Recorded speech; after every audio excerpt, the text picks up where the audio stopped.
The Right Honorable W.L. Mackenzie King, Prime Minister of Canada, and the Right Honorable Ernest Lapointe, Minister of Justice, speaking from Ottawa.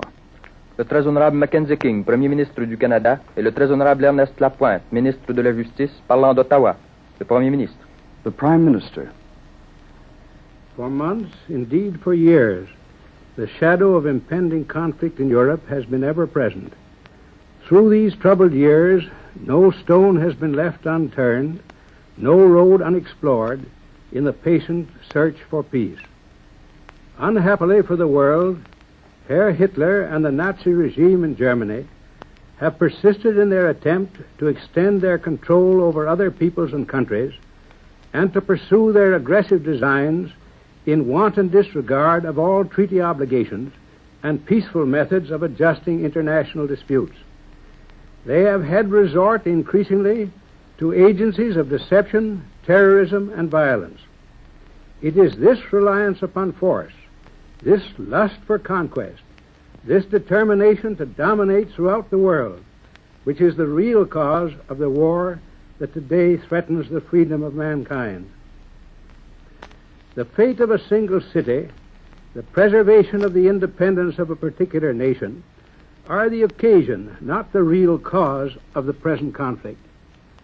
The forces of evil have been loosed in the world in a struggle between the pagan conception of a social order which ignores the individual and is based upon the doctrine of might, and a civilization based upon the Christian conception of the brotherhood of man, with its regard for the sanctity of contractual relations and the sacredness of human personality. As President Roosevelt said on opening Congress on January the 4th, there comes a time in the affairs of men when they must prepare to defend not their homes alone, but the tenets of faith and humanity on which their churches, their governments, and their very civilization are founded. The defense of religion, of democracy, and of good faith among nations is all the same fight. To save one, we must make up our minds to save all.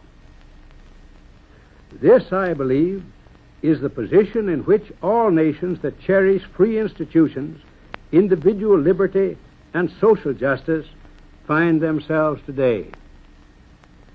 I need not review the events of the last few days. They must be present in the minds of all.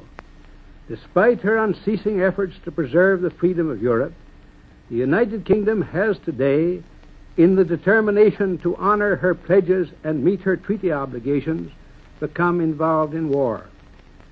This morning, the King, speaking to his peoples at home and across the seas, appealed to all to make their own the cause of freedom which Britain again has taken up.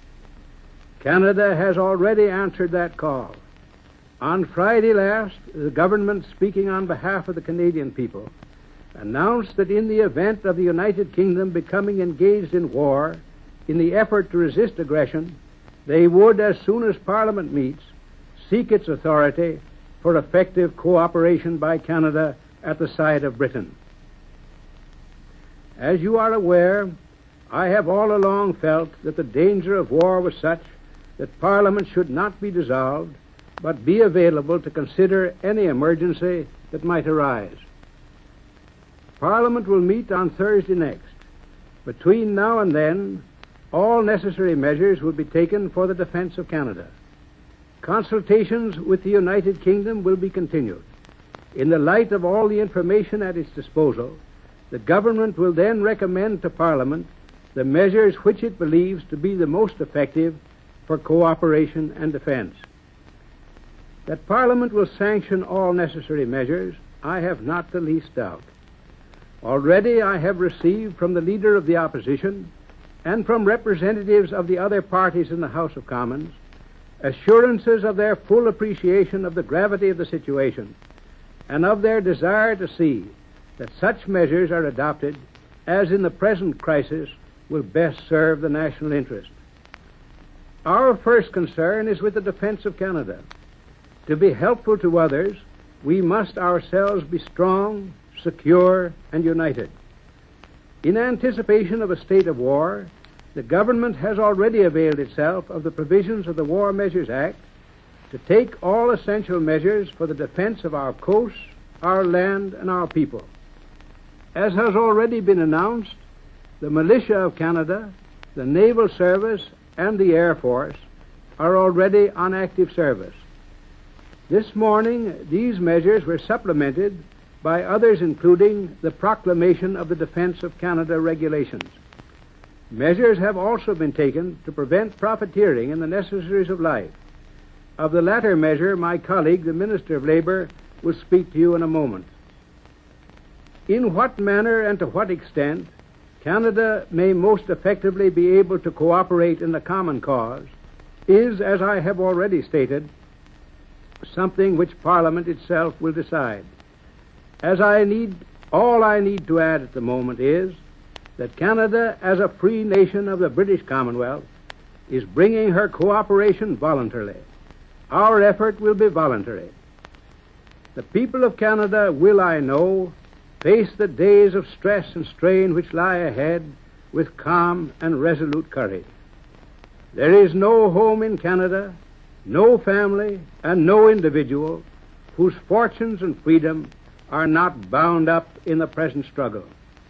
I appeal to my fellow Canadians to unite in a national effort to save from destruction all that makes life itself worth living, and to preserve for future generations those liberties and institutions which others have bequeathed to us. You have just heard the Right Honorable W.L. Mackenzie King, Prime Minister of Canada, speaking from Ottawa. United States chains have joined the network of the Canadian Broadcasting Corporation to distribute this message, and the BBC has endeavored to relay it in the United Kingdom and throughout the Empire. Vous venez d'entendre le très honorable Mackenzie King, Premier ministre du Canada, parlant d'Ottawa. Son message a été relayé par tous les postes de Radio-Canada et par les réseaux américains, et si les conditions l'ont permis, par la British Broadcasting Corporation et la radio de tous les pays de l'Empire.